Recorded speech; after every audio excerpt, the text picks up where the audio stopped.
তিনটি আলামত দেখলে বুঝবেন আপনার জীবন পাল্টে যাচ্ছে। যদি আপনি তিনটি আলামত দেখেন তাহলে মনে করবেন আপনার ভাগ্য খুলে যাচ্ছে।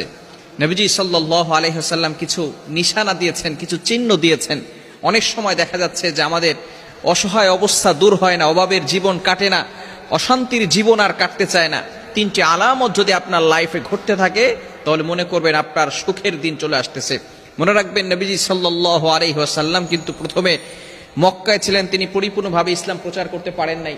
মদিনায় গিয়ে কিন্তু তখন তিনি সুখে এবং সেখানে তিনি শান্তির সাথে মানুষের কাছে ইসলাম প্রচার করতে পেরেছেন। সেখানে তিনি ইসলামের বিজয় ঘটিয়েছেন। আল্লাহ পাক রব্বুল আলামিন পবিত্র কোরআনুল কারীমের ভিতরে নিজেই বলে দিয়েছেন। 30 নম্বর পারার 17 নম্বর পৃষ্ঠা সূরা আলাম নাশরাহের ভিতরে আল্লাহ তাআলা বলে দিয়েছেন, ইন্না মা'আল উসরি ইউসরা, there is happiness after suffering. কষ্টের পরে সুখ রয়েছে, কষ্টের পরে স্বস্তি রয়েছে।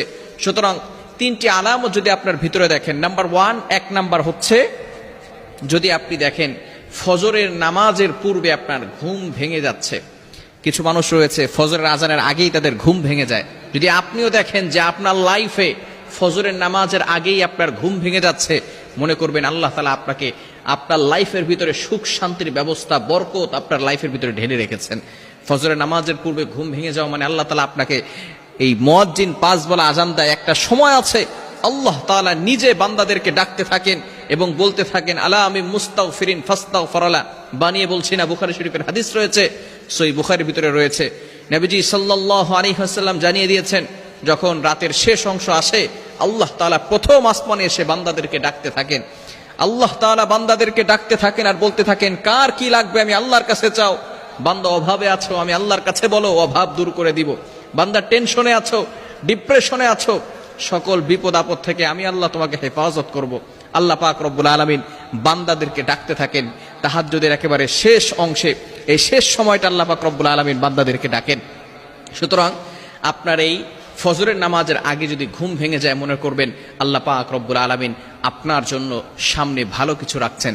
নাম্বার 2, দ্বিতীয় নাম্বার হচ্ছে হঠাৎ করে কিছু মানুষ আছে দেখবেন নামাজ পড়ে না, রোজা রাখে না, খারাপ কাজ করতেছে। হঠাৎ করে যদি কারো ভিতরে ইবাদতের টান এসে যায়, ইবাদত করতে যদি কারো ভিতরে মজা লেগে যায়, যদি আপনার ভিতরে এরকম আসে, হঠাৎ করে ইবাদতের ভিতরে আপনার টান চলে আসছে, ভালোবাসা তৈরি হচ্ছে, মনে করবেন আল্লাহ পাক রব্বুল আলামিন আপনার জীবনটাকে পরিবর্তন করে দিচ্ছেন, আপনার লাইফটাকে চেঞ্জ করে দিচ্ছেন।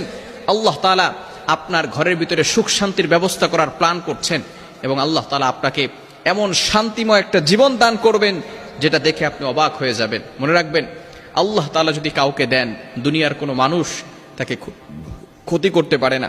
যদি আল্লাহ পাক রব্বুল আলামিন কাউকে ভালো ব্যবস্থা করেন,